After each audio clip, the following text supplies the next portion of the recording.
हर पति पत्नी की इच्छा होती है कि उसका पुत्र या पुत्री इस संसार में सबसे सुंदर और गुणवान हो, लेकिन ऐसा बहुत ही कम होता है क्योंकि इसका संबंध उसकी आयु से ज्यादा उसकी माँ के गर्भाधारण से है।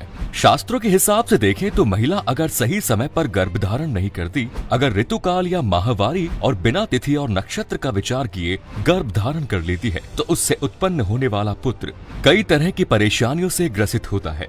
यहाँ तक कि न सिर्फ उसके जीवन में समस्याएं आती हैं, बल्कि कम उम्र में ही वो दुनिया को भी अलविदा कह देता है। मनुस्मृति में इस बात का उल्लेख मिलता है कि ऋतुकाल या माहवारी, जिसे अंग्रेजी में पीरियड कहते हैं, उस दौरान महिलाएं अशुद्ध होती हैं। इस दौरान पति पत्नी को संबंध नहीं बनाना चाहिए। ऋतुकाल के 4 दिनों के बाद स्त्री शुद्ध होती है, लेकिन उसके बाद 7 दिनों तक पूजा पाठ नहीं करती। इस दौरान अगर कोई स्त्री गर्भ धारण करती है तो उससे उत्पन्न होने वाली संतान की आयु कम होती है। उसे अपने जीवन में कई तरह की दिक्कतों का सामना करना पड़ता है। आपने देखा होगा कि कई बच्चे अपने माँ बाप के जीवन में ही दुनिया को अलविदा कह देते हैं। किसी कारण से उनकी मृत्यु हो जाती है। कहा जाता है कि माँ बाप की एक गलती के कारण कम आयु में ही उनकी मृत्यु हो जाती है। गर्भ धारण को आजकल लोग अलग ही नजरिए से देखते हैं, लेकिन हिंदू धर्म में गर्भ धारण 16 संस्कारों में से एक है। जो भी पति पत्नी पुत्र या पुत्री की कामना करते हैं, उनके संबंध बनाने से पहले कई रीति रिवाजों को मानना होता है।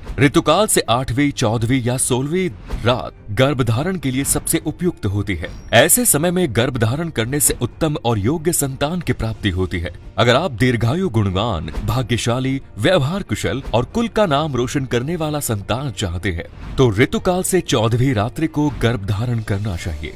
हालांकि इस दौरान आपको यह ख्याल रखना होगा कि सोमवार, बुधवार, गुरुवार या शुक्रवार का दिन हो। कभी भी मंगलवार, शनिवार और रविवार को गर्भधारण नहीं करना चाहिए। कहा जाता है कि इस दिन उत्पन्न हुआ संतान कुल को आगे नहीं ले जाता, बल्कि कुल का नाश करता है। अगर आप कुल का नाम रोशन करने वाले संतान चाहते हैं तो इन तीनों दिन गर्भधारण करने से बचे। इसके अलावा आपको ये भी देखना होगा कि उस दिन तिथि कौन सी है। अष्टमी, दशमी या 12वीं तिथि ही गर्भधारण के लिए शुभ मानी जाती है। अगर आप पंचांग देखते हैं या शास्त्रों का ज्ञान है तो आप नक्षत्रों के बारे में जानते होंगे। गर्भधारण में नक्षत्रों की भी बड़ी भूमिका है।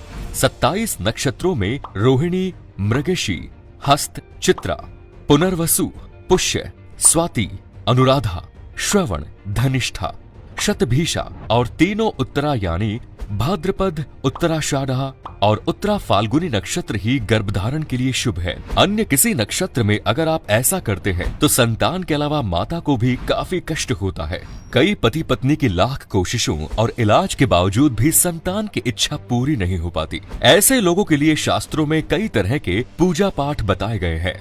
हालांकि आज के इस विज्ञान के युग में कोई उन बातों पर यकीन नहीं करता, लेकिन कहते हैं जब व्यक्ति हर तरफ से थक हार जाता है तो भगवान की शरण में आ जाता है। और आज भी आपको कई ऐसे लोग मिल जाएंगे जो शास्त्र के मुताबिक आचरण तो करना चाहते हैं, लेकिन ज्ञान के अभाव में ऐसा नहीं कर पाते। इतनी बातों को जानने के बाद 3 बातों का आपको और ध्यान रखना होता है। उसके बाद अगर कोई महिला गर्भधारण करती है तो उसे ओजस्वी पुत्र की प्राप्ति होती है। पति पत्नी को अपनी कुंडली किसी विद्वान से दिखवाना चाहिए और ये जानने की कोशिश करनी चाहिए कि कब से कब तक उनकी कुंडली में चंद्रमा बलवान है। इसके अलावा लग्न स्थान, केंद्र और त्रिकोण में शुभ ग्रह है या नहीं।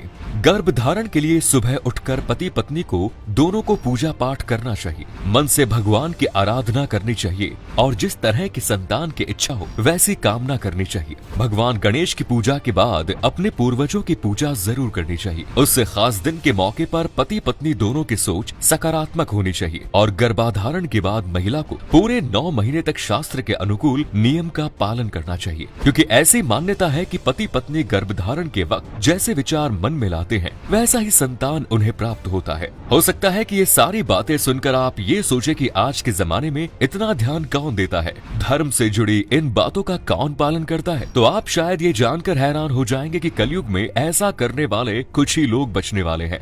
ऐसा शास्त्रों में पहले ही लिखा जा चुका है। इसीलिए कहते हैं कि शास्त्रों के मुताबिक आचरण करने से व्यक्ति सुखी और समृद्ध होता है, लेकिन आजकल लोग ऐसा नहीं करते। इसलिए धर्म का पालन करने वाले, बड़ों की बात मानने वाले, उनका आदर करने वाले और समाज सेवा का विचार रखने वाले लोग कम ही धरती पर बचे हैं।